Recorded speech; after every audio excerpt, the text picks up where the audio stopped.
மஞ்சத்தூள், ஜீரகம், வெங்காயம், தக்காளி, பச்சை மிளகாய் இதெல்லாம் போட்டு நல்லா வேக வச்சுக்கணும். விசில் வந்ததுக்கப்புறம் நான் இது வீட்டில் உள்ள காய் தான், கத்திரிக்காய், முருங்கைக்காய், மாங்காய், வெள்ளரிக்காய் இதை கட் பண்ணி வச்சுக்கோங்க.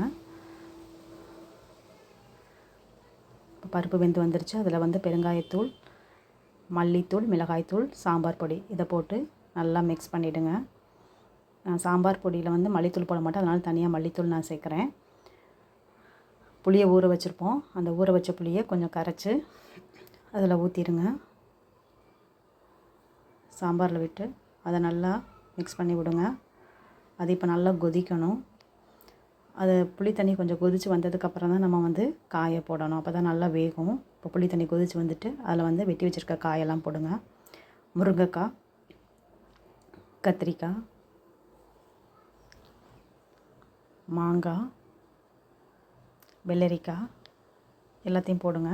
இதில் ஏன் நம்ம வெள்ளரிக்காய் போடுறோம் அப்படின்னா, வெள்ளரிக்காய் கூடுதல் சுவை கிடைக்கும் நமக்கு சாம்பாரில். அதனால தான் நம்ம வெள்ளரிக்காய் போடுறோம்.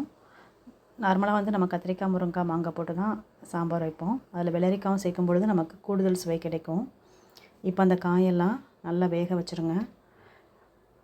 கொதி வந்ததுக்கப்புறம் அதை சிம்மில் போட்டுருங்க.